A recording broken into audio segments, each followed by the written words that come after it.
बच्चों, आज हम पढ़ेंगे पाठ 10 स्वाद का सफर। तो आइए चलिए स्वाद के सफर की ओर चलते हैं। प्रस्तुत पाठ में जायका यानी स्वाद के सफर के बारे में बताया गया है। सफर हमेशा ही रोमांचक और अविस्मरणीय होता है, विशेषकर तब जब वह सफर हमारी जीवा के अनेक तंतुओं को झंकृत करते हुए पेट के रास्ते अधिक संतुष्टि का अनुभव कराए। हमारा सफर और यादगार बन जाता है जब भोजन हमारी भारतीय संस्कृति की विविधता का स्वाद समेटे हुए हो। भारतीय भोजन अमृत तुल्य स्वाद का बेजोड़ संगम है, यानी हमारा भारतीय भोजन बहुत ही स्वादिष्ट होता है। भारतीय भोजन यहाँ की परंपरा, सांस्कृतिक विविधता और अमृत तुल्य स्वाद का बेजोड़ संगम है।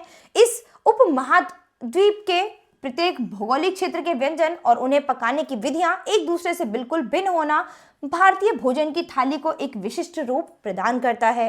अपनी इस विशिष्टता के कारण भारतीय व्यंजन पूरी दुनिया में लोकप्रिय हैं। इसका उदाहरण है लगभग सभी बड़े देशों में मौजूद भारतीय भोजनालय। यहाँ सप्ताहांत या अवकाशों पर भोजन के लिए विदेशियों की भीड़ लगी रहती है। प्राचीन समय में ही भारत में आने वाले विदेशी व्यापारी यहाँ के व्यंजनों के इस कदर दीवाने हो जाते थे कि वे इन्हें बनाने की विधि सीख कर जाते थे और साथ ही यहाँ के गरम मसाले भी खरीद कर ले जाना नहीं भूलते थे।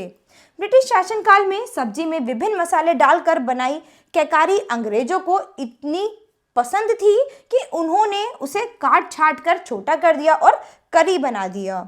आज यूरोपीय देशों में करी भारतीय खाने का पर्याय बन गई है। गौर करने वाली बात यह है कि भारतीय व्यंजनों की यह विविधता इन्हें पकाने की विविध शैलियों के कारण है। जब ब्रिटिश सेना ने भारत में पैर पसारे तो उनके रसोइये भी एक व्यंजन के इतने रूपांतरों से चकित रहते थे। इससे जुड़ी एक रोचक कहानी भी है। सेंट्रल लंदन के एक मशहूर रेस्तरां में काम करने वाले अनुभवी शेफ विलियम हैरोल्ड को ब्रिटिश सेना के एक उच्च अधिकारी के व्यक्तिगत रसोइये के तौर पर नियुक्त कर भारत भेजा गया। एक दिन उस अधिकारी को वहां के स्थानीय व्यंजन भेलपूरी चखने का मौका मिला। उसे वह इतनी पसंद आई कि उसने विलियम को भेलपूरी बनाने की विधि पता लगाने को कहा। यह काम आसान नहीं था क्योंकि उस समय खाना बनाने की विधियां मौखिक रूप से ही एक पीढ़ी से दूसरी पीढ़ी तक पहुंचाई जाती थी, लिखित रूप में उपलब्ध नहीं थी। तो बच्चों, क्या आपको भी भेलपूरी पसंद है? आपने भी भेलपूरियां खाई है? नतीजा यह हुआ कि विलियम को भेलपूरी बनाने की विधि जानने के लिए घर घर जाना पड़ा, लेकिन पूरे दिन छानबीन के बाद भी वह भेलपूरी बनाने की कोई एक विधि नहीं खोज पाया, क्योंकि हर घर में यह व्यंजन अलग तरह के मसालों और तेल से बनाया जाता था। तो क्या था कि भेलपूरी बनाने के लिए उन्हें अलग अलग घर में जाना पड़ा, लेकिन हर घर में भेलपूरी बनाने का तरीका अलग अलग था। मूल सामग्री एक होने पर भी उसमें डाले जाने वाले मसालों एवं पकानों की शैली की भिन्नता के कारण तैयार व्यंजन का स्वाद और रंग रूप दोनों बदल जाते हैं। उत्तर भारत की अरहर की दाल गुजराती या हैदराबादी दाल से भिन्न होगी। पंजाब का बड़ा और दक्षिण भारत का बड़ा स्वाद में एक दूसरे से बहुत अलग है। खाना पकाने में प्रयोग होने वाली मुख्य सामग्री, सब्जी, अनाज, फल की उपलब्धता और मसालों की भिन्नता के आधार पर भारत में खाना पकाने की 4 क्षेत्रीय शैलियां प्रचलित हैं। तो भारत में खाना पकाने की 4 क्षेत्रीय शैलियां हैं। तो आइए पढ़ते हैं। सबसे पहले उत्तर भारतीय। इसके अंतर्गत कश्मीर, पंजाब, उत्तर प्रदेश, हरियाणा, हिमाचल प्रदेश, उत्तराखंड के व्यंजन शामिल हैं। उत्तर भारतीय व्यंजनों पर मुगलई प्रभाव अधिक दिखाई देता है, इसलिए तरी वाली सब्जियों में दूध, पनीर, घी, दही का खूब प्रयोग होता है। अदरक, लहसुन, लौंग, काली मिर्च, दालचीनी, इलायची, केसर, सूखे मेवों से बने व्यंजन इस थाली को शाही रूप देते हैं। तंदूरी खाना इस शैली की विशेषता है। उबले आलू और मौसमी सब्जियां भरकर बनाया गया उत्तर भारतीय नाश्ता समोसा आज उत्तरी अमेरिका, मध्य पूर्व के देशी अफ्रीका आदि में भी खूब शौक से खाया जाता है। चटपटे अचार और चटनियों के बिना तो उत्तर भारतीय थाली अधूरी ही है।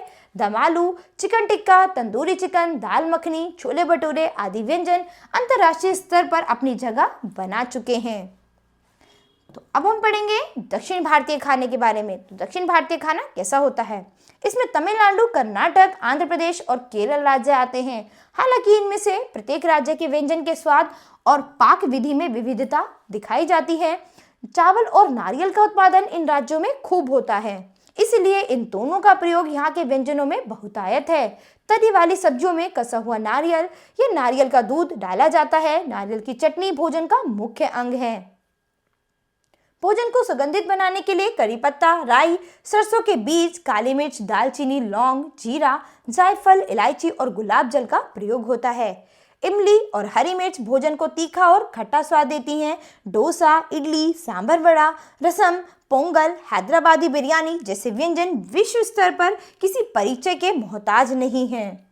पूर्व भारतीय, तो अब पूर्व भारतीय लोग कैसे खाना खाते हैं?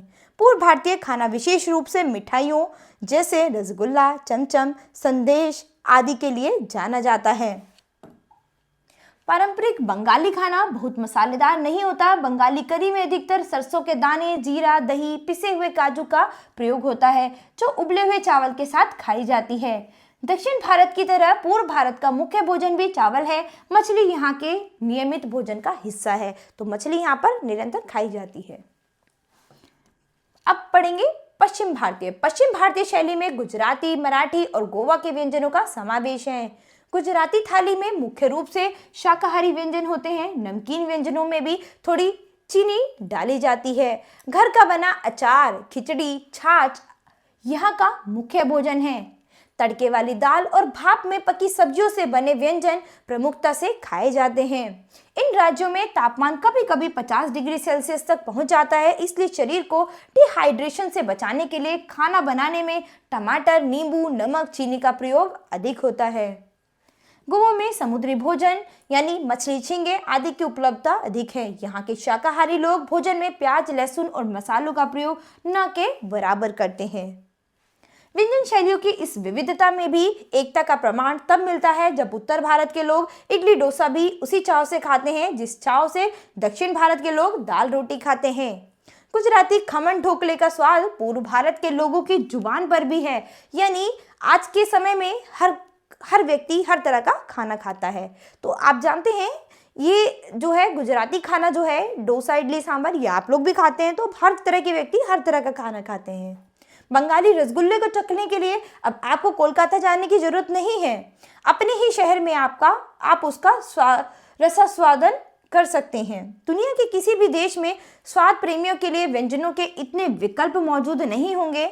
भारतीय मिठाइयाँ तो पूरे इंग्लैंड, फ्रांस, संयुक्त राज्य में इतनी लोकप्रिय हैं कि इन्हें यूरोपियन और उत्तरी अमेरिकी व्यंजनों में भी शामिल कर दिया गया है। बंगाली रसगुल्ला, पावसम, खीर, श्रीखंड, मैसर पाक, गुलाब जामुन, जलेबी, हलवा, कुल्फी आदि कुछ ऐसी ही मिठाइयाँ हैं जिन्होंने 7 समंदर पार लोगों के मुंह में ही नहीं अपितु दिलों में भी मिठास खोल दी है। पिछले कुछ दशकों में वैश्वीकरण के चलते भारत और अन्य देशों के लोगों को अंतर्राष्ट्रीय आवागमन बढ़ा है। विभिन्न नागरिकताओं का प्रभाव निश्चित रूप से भोजन की थाली पर भी पड़ा है, यानी अब अनेक विदेशी व्यंजन भी भारतीय रूपांतरों के साथ लोगों को परोसे जाते हैं। देसी चाइनीज, आलू टिक्की, बर्गर, हर्बल पास्ता के रूप में विदेशी खानों के चटपटे भारतीय संस्करणों की खुशबू से ही मुंह में पानी आ जाएगा। ब्रेड आज भारत के सभी घरों में नाश्ते के रूप में खाई जाती है। खान पान की इस मिश्रित संस्कृति का सकारात्मक पहलू यह है कि जब तक स्वाद की यह यात्रा जारी रहेगी, वसुधैव कुटुंबकम की भावना पुष्ट होती रहेगी। तो बच्चों, यहाँ पर आपने स्वाद यानी भोजन के बारे में पढ़ा है, यानी चार क्षेत्रों में 4 तरह के क्षेत्र शैलियाँ थी और सभी में अलग अलग तरह का भोजन सभी का प्रमुख है। लेकिन आज आप हर तरह का खाना हर जगह खा सकते हैं। हर तरह की सुख सुविधाएं आप अपने ही देश में आपको अपनी ही जगह पर आपको हर तरह की चीज़ें मिल सकती हैं। तो बच्चों, आशा करती हूँ आपको ये पाठ बहुत अच्छे से समझ आया होगा।